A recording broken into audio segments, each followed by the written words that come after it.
Hello and welcome back to Irons United for another review, highlights and words. And it's not been a great couple of days as a West Ham fan. Can we find any form of positives from a bad situation? Of course, we've brought to you videos left, right, and centre about some of the current happenings at the club. Incomings not non-existent, outgoings not great. Selling our youth players with potential, and then of course the Betway Cup. West Ham's only, or we create this cup to try and win some silverware, and we can't seem to get the job done. Year on year, it's just not great, and I think you can see that by Bournemouth's reaction today, especially on their social media. Anyway, throughout the show, please ensure you get your comments in, hit the thumbs up, and subscribe to the channel. We massively appreciate it, and I'll try my best to go through some of the comments at the end. I know I don't tend to do that as much as maybe what Stel and Alf do, but I will try my best to jump onto the comments after and answer some of your questions as we possibly can. So, of course, what we do know today is that West Ham were unfortunately beaten 5-3 at home by Championship side Bournemouth, obviously relegated from the Premier League last season. And what we're going to do is have a look at the starting lineups that West Ham put out, and we'll talk about like who we thought should and shouldn't have started. So, of course, we had David Martin in goal, followed by Ben Johnson. Diop, out of the blue, returned to start for West Ham. It's not featured in any of the other preseason games. Ogbonna was playing in beside him, so a familiar back line, which we were used to last year. Creswell in at left back. Then we had Noble, Fornals, Lanzini, Bowen, Antonio, and Haller. And at the time, we were a bit unsure about what West Ham's formation. It could have been 4-3-3, 4-4-2, 4-2-1-3-1. You know, all those numbers. Too many to choose from. But the substitute bench had Nathan Trott, Balbuena, Fredericks, Masuaku, Wilshere, Snodgrass, Anderson, Coventry, Silva, and Cullen. Now, if you look at one of those players in particular on the bench, Nathan Trott, considering our two main goalkeepers weren't in the side today, travelling for international duty, I really would have liked to have seen Nathan Trott, if I'm being brutally honest with you, given a shot today. So I was slightly disappointed, or especially disappointed as the game went on and we never even saw that substitution made. And I kind of start to worry and think a little bit about that. And I start to think, if our two main, number one and number two, are away travelling, and yes, okay, David Martin was brought in to be number three, but we believe he's been brought in as that kind of coaching mentor role to the younger players. They've not even been given a slight bit of run out today. And we'll dissect the players individually. I mean, let's talk about David Martin today. So, we were comfortably beaten by a relegated Bournemouth in our final pre-season of the game in the 2021 season. But maybe that's not a bad thing. If you know how a successful pre-season looks like for West Ham, take a look at Avram Grant's relegation season, because we went into that season winning every single pre-season game 100%. And I remember it, and I remember coming off the last game thinking, yes, we're in for a fantastic season, but it didn't turn out that way. So David Martin, he started and he didn't look confident, if I'm being brutally honest. He really, really didn't. Some of the goals that went in, I think one or two of them went actually underneath his body. I mean, let's not forget, Bournemouth scored 5 goals today. So a couple of those balls went underneath his body. And he didn't look massively confident. Now, I'm not going to completely dig the guy out because it is a pre-season game, but you definitely want to, if do you really want to be seeing your third choice keeper? Or a youth prospect coming through the ranks? For me personally, it's the youth all day long. But then you're going to get the common jokes now from everyone saying that you bring a youth player in and he performs well, and then he is going to be sold, which is obviously what we're kind of starting to feel like is going to be happening. Bournemouth today were missing Premier League players. Let's have a look and see what their starting lineup. They never had their Callum Wilson, they never had King playing today, and so it was a much changed side. We did recognise Stanislas, of course, former West Ham Youth Academy player, and the player that I spoke to you all about before was Dan Juma for Bournemouth, who scored in their only so far pre-season game of their campaign, where they got beat by Benfica 2-1, but he got the goal for Bournemouth, so he looks like a decent player. Like I said, Bournemouth came out and scored 5 times against West Ham at the London Stadium. Pre-season, though, we have to be mindful of that. And of course, they went ahead because that man again, like I've mentioned to you, Dan Schumann, that's the wrong one. Let me see if I can get the image for you. No, I don't even have the image of him there. He scored the goal for Bournemouth to make it 1-0. And then they went ahead and doubled their lead thanks to former Liverpool man Solanke, who made it 2-0 after 16 minutes. Both goals came down the flanks, the right-hand flank, where they were really, really targeting Ben Johnson, who was having a nightmare, and he actually got booked for a rugby-style tackle that he made. And after 25 minutes, he was whipped off, and Ryan Fredericks came on to replace him. But I don't know what I thought of that substitution, if I'm being brutally honest. I think that knocks a player's confidence. I don't think... maybe in the Premier League you can whip a player off that quickly and maybe have to replace them if they're going to be targeting that position all the time and they're having a nightmare. That's different. But we're playing the Betway Cup in a pre-season game, albeit the last pre-season game of the summer before we start the game next week at Newcastle. But do you whip off the young prospect that we were all singing and dancing and shouting about at the end of last season? I think that's a wrong decision. I think that's going to shoot his confidence, to be honest. And then really what you felt after that, apart from West Ham coming back, bouncing back and scoring a brace thanks to Jared Bowen, who fortunately for West Ham made it 2-2. It just left I don't know, the side looked like they were they bothered? Were they angry? I don't know. It just had a really weird vibe. What we saw though from Jared Bowen's goals, and let's be brutally honest here, there was a slight glimmer of positivity within this game, because who made both of Jared Bowen's goals was this man Josh Cullen, who I've actually said, is it going to be his make or break season? It's definitely going to be an interesting one, but if you look at the quality in the balls that he played to Jared Bowen for both the goals, now albeit I'm not 100% too sure if he actually meant the first assist. It was like the ball was flying at him, he was at the 18-yard line, and he had to position his body really well, and it did hit his foot and it tapped it out wide right, and it found Jared Bowen in the box, who obviously trickled the ball into the back of the net. But the second one, what a fantastic ball that was. It was Mark Noble-esque, actually, to be honest, and we all know he's capable of pinging a ball across the field into the box to find Jared Bowen for the header to make it 2-2. So fair play to Josh Cullen. And maybe he has done enough in his... I think he came on for... was it Lanzini who trickled and went off injured?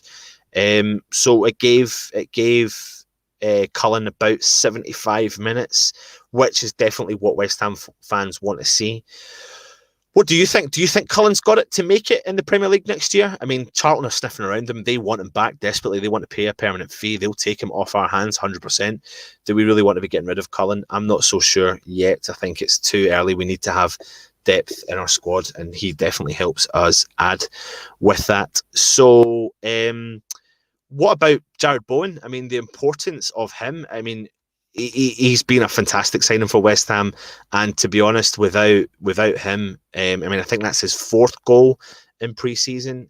Correct me if I'm wrong. I think it's his 4th goal.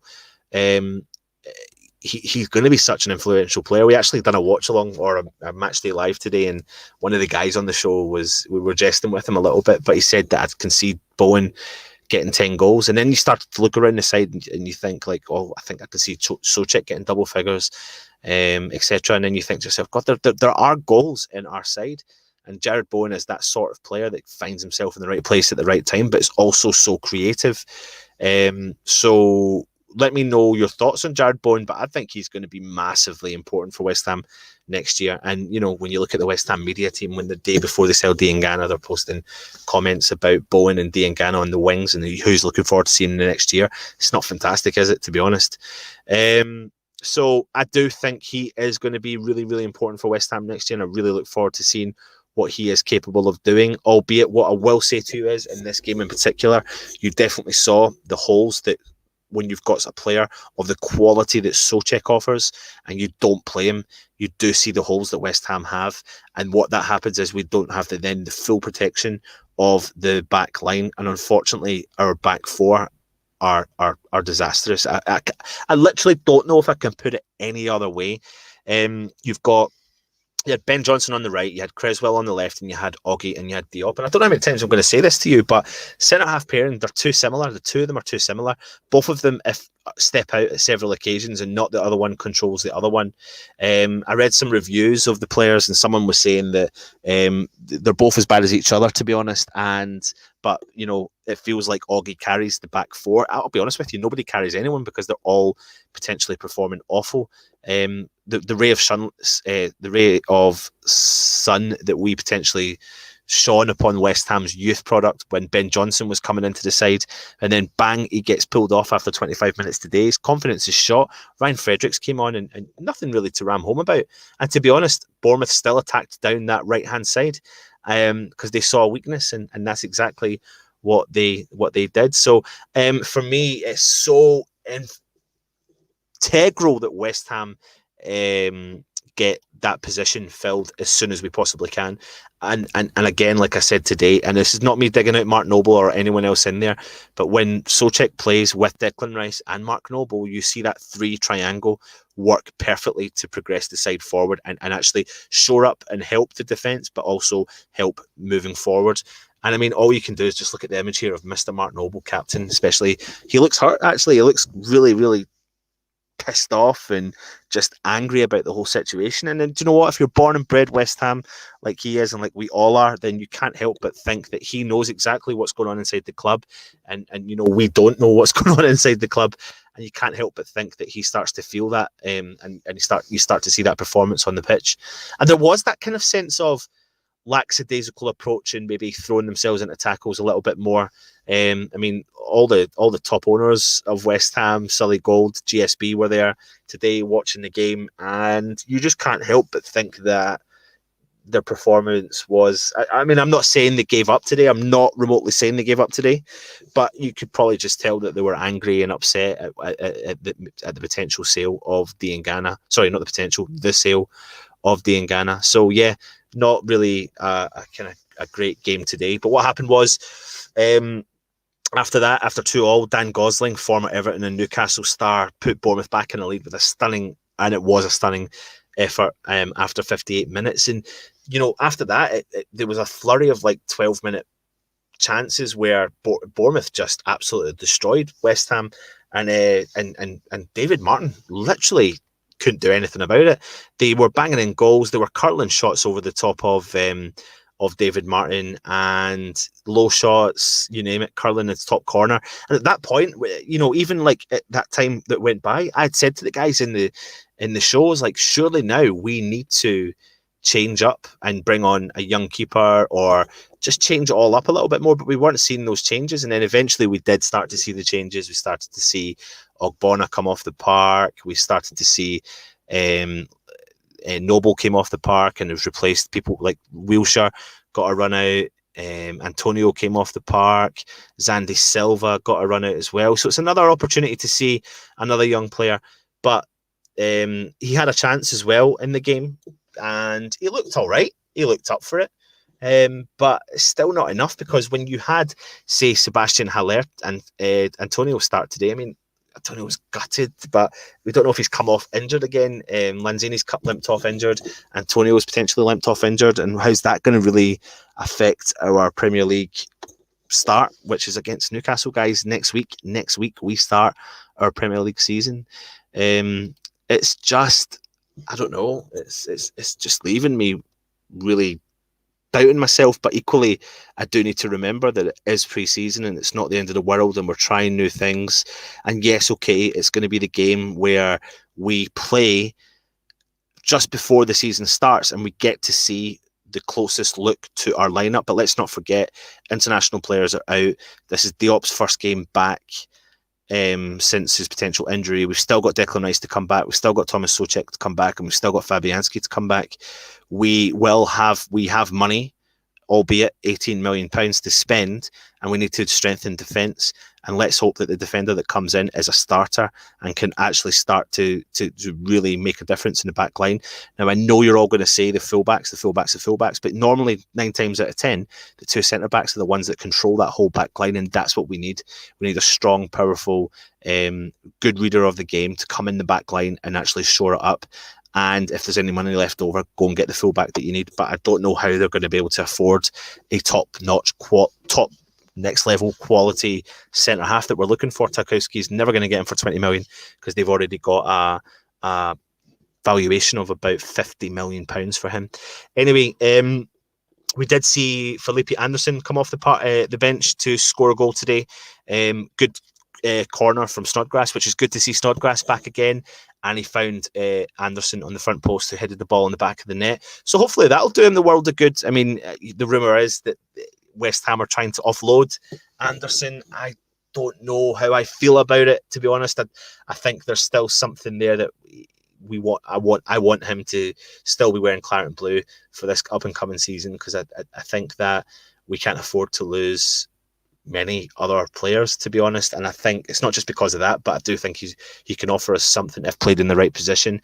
If he's given more of a free role in behind the two strikers, then it's an absolute no-brainer. But you know, it's just what it is. West Ham have ended pre-season not on a great foot, but we go into the Newcastle game, hopefully a new side when we'll have players back.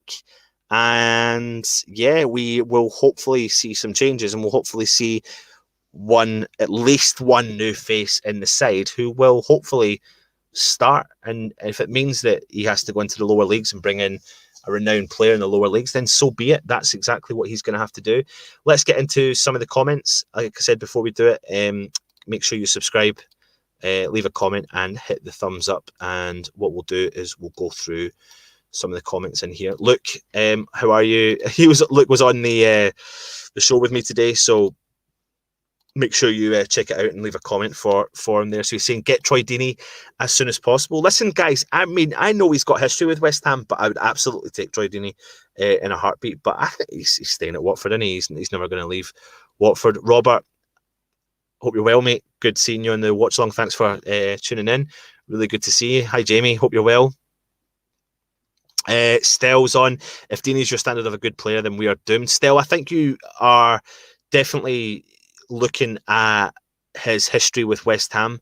I get people saying that about the history with West Ham, and same with Callum Wilson and his history with West Ham. But at the end of the day, I really do think Troy Deeney in a side who create chances, unfortunately West Ham don't, would do really, really well, and he's done really, really well in his Watford career. But it's not the player we are looking at because he's not fit, doesn't fit that age group that Moyes is saying he's looking for. So Kent Hammer's awful performance today. I know we was missing a few, but we should be doing better than that. I'm worried about next week. St. Maximin will tear us apart, and he did for the last game that he played against us, and I really do think he will. So I don't know, mate. I really don't know what's going to happen, because I just think we need to see something new, and I don't think we've got that new yet. And I think if we start this season on how we ended last season, then so be it.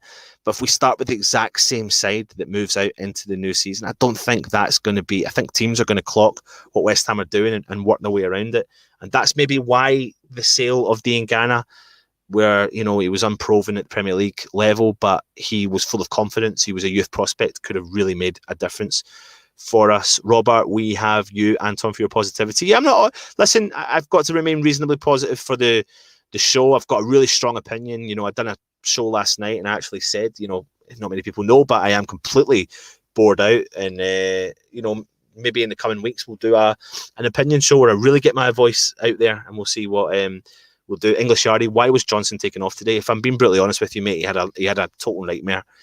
He was not playing well, and they were targeting his side. He was on a yellow card. He made a totally rash challenge, really silly rugby-like challenge, and it wasn't great. So that's exactly why he came off. I was a bit disappointed he came off, but if it was a Premier League game, I'd fully understand that, but it wasn't, and it was a pre-season. So I thought, do you know what?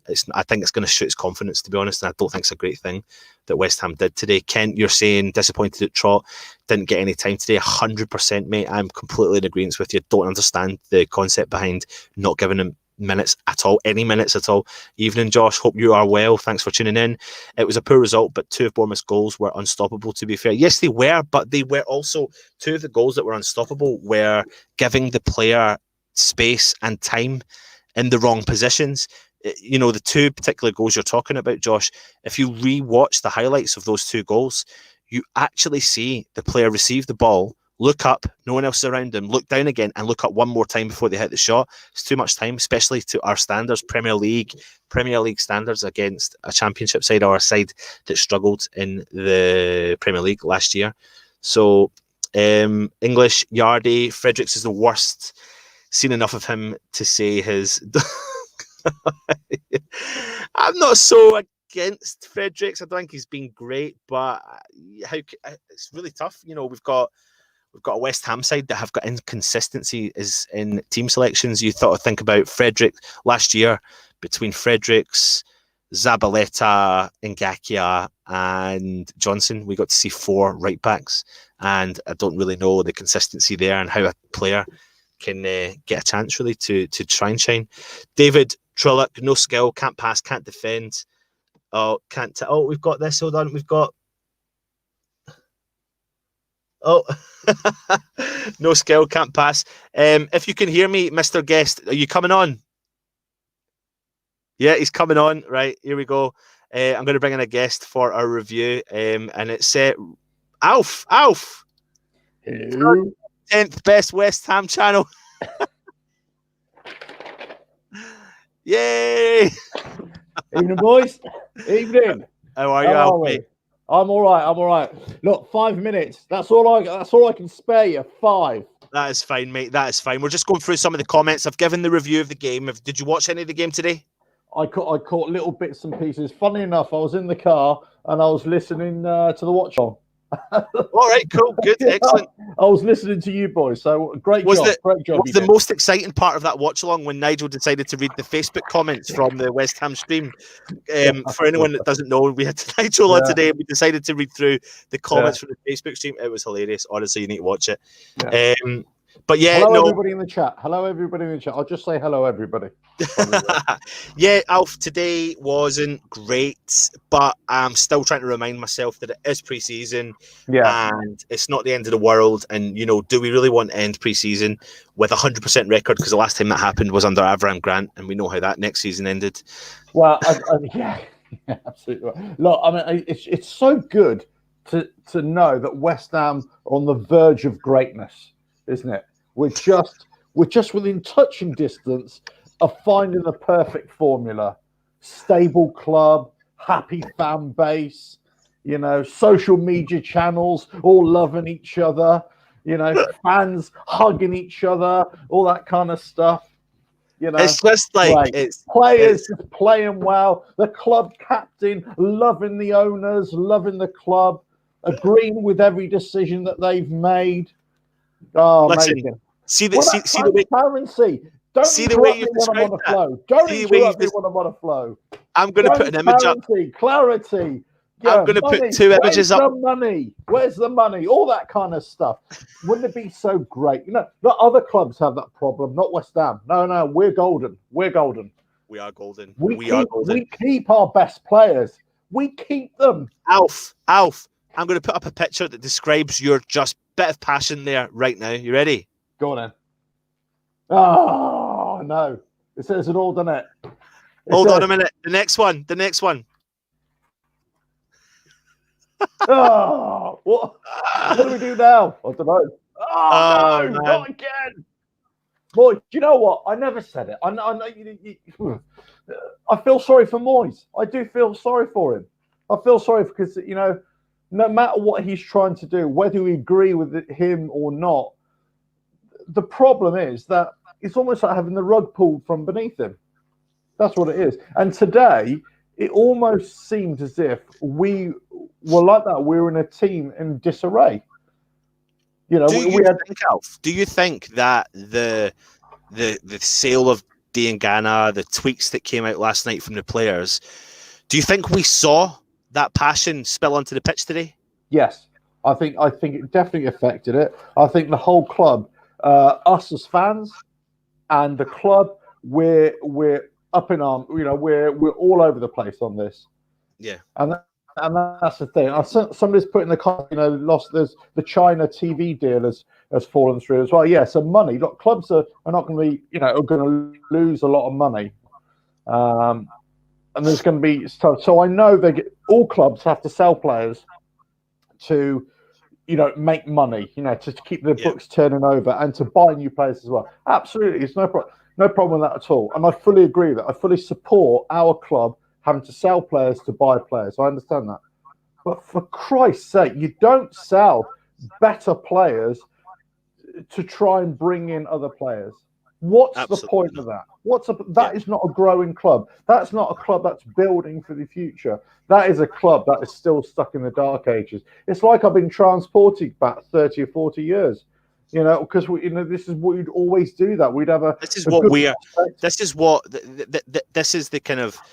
is the West Ham that we know when we, like you said, 20, 30 years ago. We're so used to us selling all these players. Yeah. We're so used to us bringing through these youth projects and selling them on.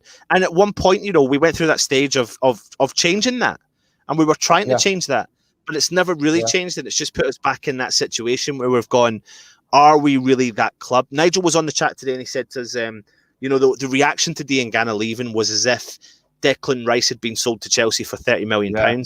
But he wasn't saying it was the right thing to do to sell Diangana.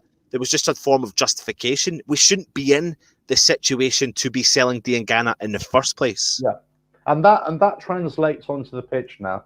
That translates onto the pitch. How much did we miss Souček and Rice today? Oh, you know, massively. So just to show we are so feeble. We miss one or two players. We are feeble. And let's face it, you know, the Bournemouth were just rubbish for the best. I know they had injuries and all that sort of stuff, but they looked like a team that are on fire. We looked the champion. No, we didn't even look like a championship side. We looked like a League One, League Two team. You know, that had a dodgy curry the night before, and we just, you know, we couldn't even, you know, 10 pints, dodgy curry, and we couldn't get out of bed in the morning. That's exactly what we look like. Exactly. And to be fair to Bournemouth today, Lo, albeit again pre-season, it kind of looked like they managed to dust off the Premier League off their shoulders. The pressure of the Premier League's been dusted off their shoulders. Yeah. They've never really had a huge amount of the Premier League stars in the side today. They released up to 10 players over the pre-season, and they've never played with Callum Wilson or Joshua King today. They've got players in their ranks like Junior Stanislas, who today, I mean, we know he is capable. He's been performing at Premier League for Bournemouth, and we know what he's capable of. I think he's going to go down into that championship and tear it apart, if I'm being brutally honest. They've got that boy who scored the goal for them, Dunjama. It's 2 goals in pre-season for him. And to be honest, he stood up to the plate today. He completely penetrated Diop and Ogbonna. Not a single problem to them at all. And you know what? 2 or 3 of the goals were from distance, but we never ever tracked back. We never tracked the players down. We gave them so much space. Just before you came on, I described one of the goals, or 2 of the goals, where the Bournemouth player received the ball on the edge of the box. He looked up, he looked down, he looked up one more time, then he looked down to take the shot. That's enough, too much time for a player to be holding on to that ball in the opposition half and no player track him down. It's something Alf, my concern is, I said this before you came on again, we go into this new season with the same team that finished Project Restart. Now, Project Restart was good for West Ham. Yeah. But only Project Restart was good for West Ham. So that's 9 games out of 38 Premier League games, of which out of the 9 games, maybe 6 of them were all right for West Ham, were good games. So if we start where we left off, or where the whole season left off, that's not change. There's no change there. And that's where maybe the sale of Grady Diangana really starts to hit home for me, because he was giving us an option. He was giving us another Bowen option on the other side, something a little bit different. something unique, something that someone that could jump on that side and give us, you know, a bit of an edge to deliver, you know, assists to the forward line. But see, it's my concern today. I mean, I was saying to my lad, my concern today is just to say, you know, we sell Diangana. Let's say if we sell Rice and we sell him for 50, 60, 70 million, and we sell Diangana for 18 million or whatever. I said the cost to replace those players is not 18 million or 60 million. Actually, to buy somebody of the same quality or actually better, because that's the whole point of selling something and get somebody better, is going to cost you a lot more. So it's a false economy. It's bad business all around to sell your best players when you don't need to. When you know, and we saw it today. We saw it today. Then when we don't have certain players, when we don't have extra options, and this is what's going to, because you know, we've got to consider injuries, suspensions, players out of form. You know, all these things apply to West Ham players, probably more so. Well, I don't know. I don't know if it's more so than any other team, but you know, we seem to get our fair share of injuries for sure. And we need those players. We need those better players. And let's not forget, Diangana. What nationality is he? How old is he? He doesn't come into the squad number. Talking about squad numbers, he doesn't come into squad numbers. I don't believe.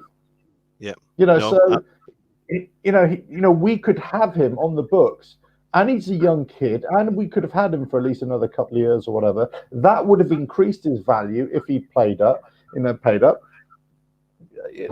bad business, and it translates today. That's what it is. It definitely did. It spilled out onto the park. Let's get through some of the comments. Alf, Robert, it was wrong decision taking off Ben Johnson. So he didn't have a great game in the first. It was 25 minutes, Alf, and 2 of the goals that came from Bournemouth came down his position. Now, I said earlier on, it wasn't great. He didn't play well. But pulling off a really young talent who's supposed to be potentially challenging for that position after 25 minutes in a preseason game, it's not good management, in my opinion. No. English Yardie, these owners know we need defence, but nothing is done. He done well getting 2 assists. I think you're talking about Josh Cullen there. So Josh Cullen came off. Yeah, he did. Yeah, it looked all right. 75 minutes, but the 2 things to really ram home about were that. You carry on. I'm just going to take this. Hold on. That's fine. No worries. We'll just get through the rest of the comments before we head. Bowen is going to get some goals for us. He's a working hard player. Please, we got him. He absolutely is, mate. Totally agree with you. English Yardie, why would Burnley sell Tarkowski to a rival? Laugh out loud. Makes no sense. Well, especially the fact that they valued him at £50 million. Before we carry on, please make sure to tune in tomorrow night to Stell's West Ham Weekly. So that will be on tomorrow night. Make sure you are tuned in there. I am still working down the comments there, Alf. That's right. There's just a debt collector on the phone. Don't worry. I called them. You know, I said, like, if you want your money for Haller, you have to call Gold Solomon and Brady. Don't come to us fans, because we don't know. We don't have the money. We're wondering where the money is as well. Yeah. Pete Chapman says, so many years with the club, and what must be Noble be thinking about the state of the club? I said earlier on, Alf, that he is like us. He's a West Ham fan through and through. Sure. And he will be feeling the pain. And today was an example of that. And that image I've put up is an example of that. He will be feeling the pain. And his tweet last night, it was a message to the board. It was a message to the board and a message to the fans. If you listen to Mark Noble's interview pre-season when they're at St Andrews, he's reasonably upbeat about the up-and-coming season and the camaraderie around the squad. That they're all getting on really well, and they've all got some of the younger players are hanging about, and there's a bit of a confidence kicking about with them. Bang! What did they do? They go and sell one of the top players that everyone's talking about, and it just goes against absolutely. Yeah, I mean that's why we had everything today.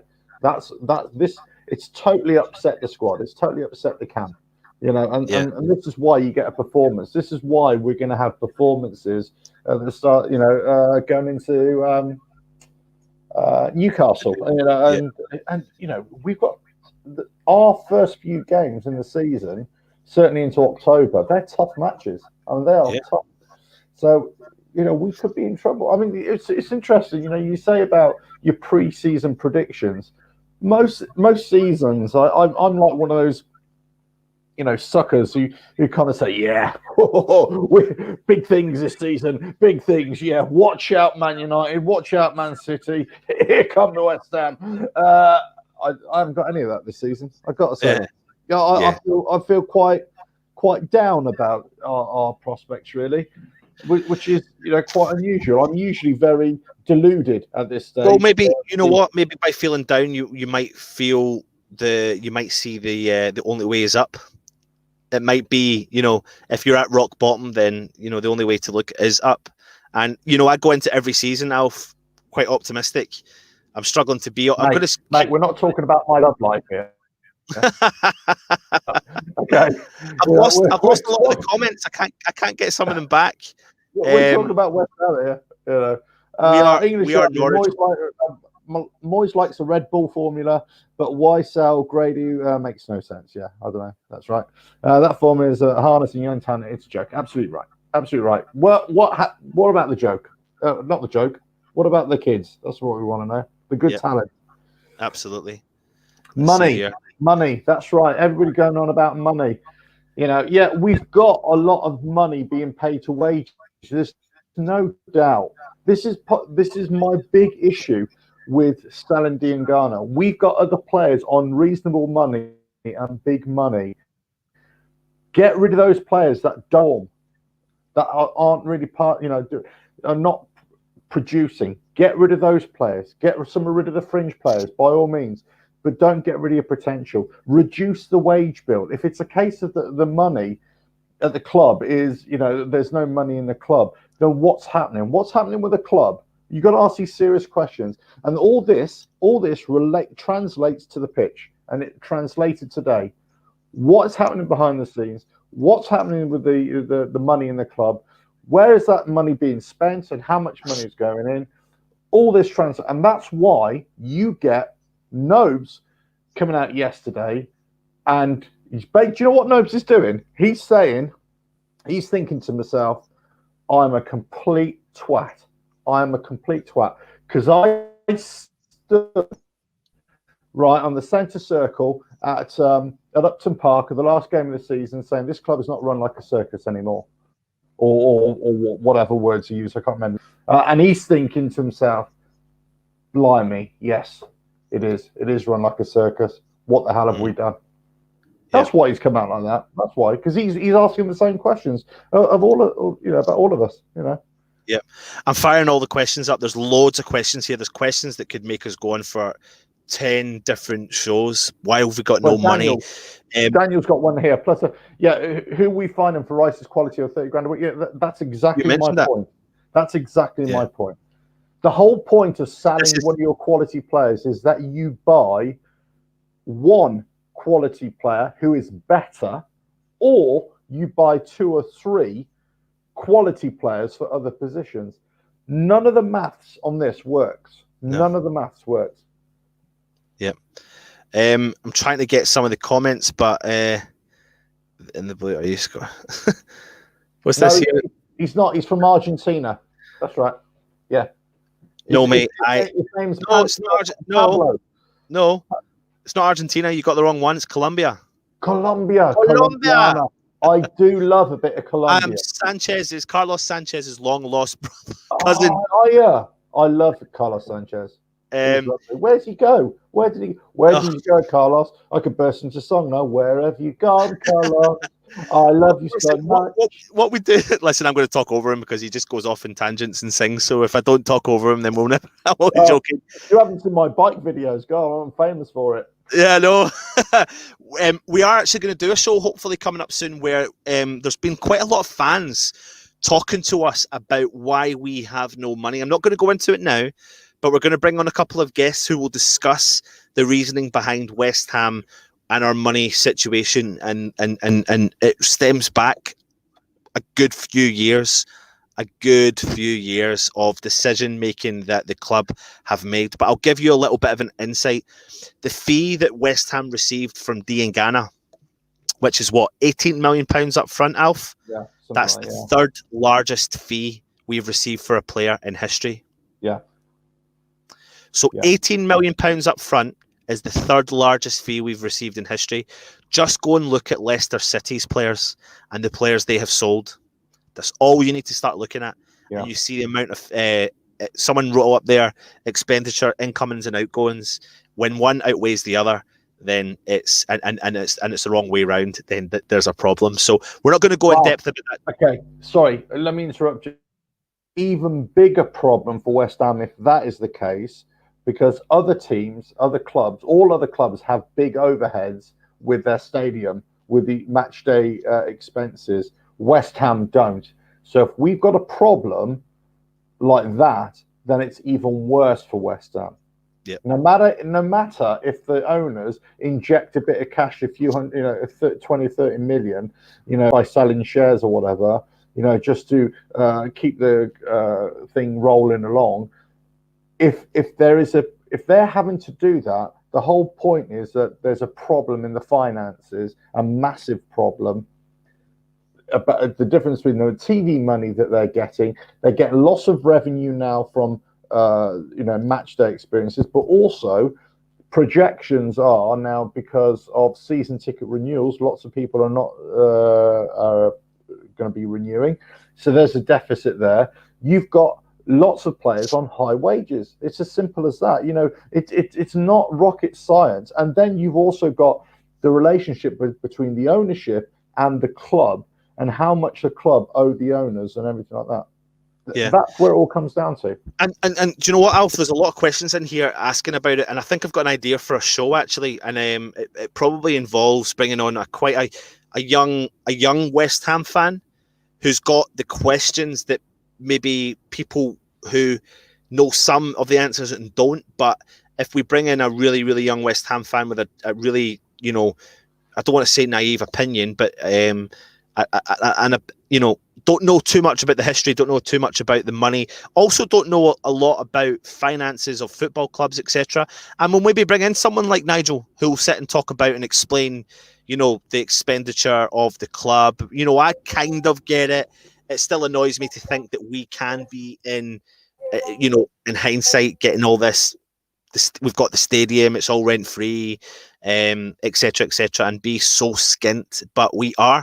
And I think that's just a highlight of saying to you that Dean Ghana, I think I brought the comment up saying we've never sold a player for more than £25 million in our history, bearing in mind we sold players like Payet. Ridiculous. And it's true, it is ridiculous, but we've just always had to get rid of players because we needed to get rid of players. I don't know if I've lost you, Alf. Is he always coming back on? Yeah. Sorry, my internet went down for some reason. Don't know why. So, we could be on here all night, Alf. I'll give you the last question in here. Anton and Alf, how much to sell West Ham? How much to sell West Ham? How much to buy West Ham? That's a question, isn't it? It's a good question, actually. Let's be brutally honest here. We have an indication that the club owners will not sell West Ham until they at least own the stadium, and it looks like all this will take place within the next 3 years. I think Sullivan and Gold have taken on something that's the move and the disaster it's all been, and the financial implications that they've received. They've definitely looked after themselves. They're not going to walk out of this with no money, but they have taken too much, and what is it they say, bitten off far too much that they can chew.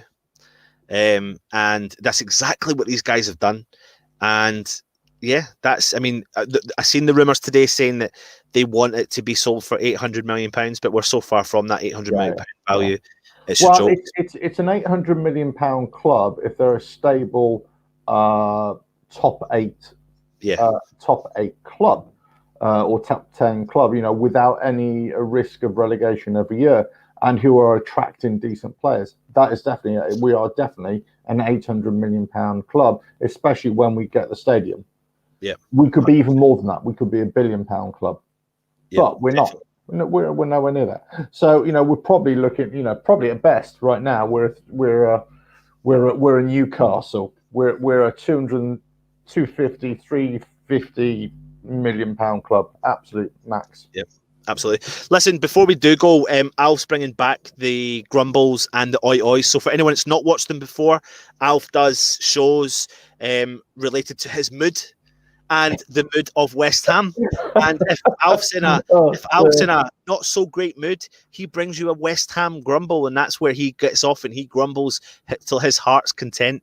And if Alf's in a good mood and he's had a couple of clarets or a couple of bottles of clarets down his neck, he may fancy doing an oi oi, where it's a bit more happier, a bit more jolly. He sees the positives in everything.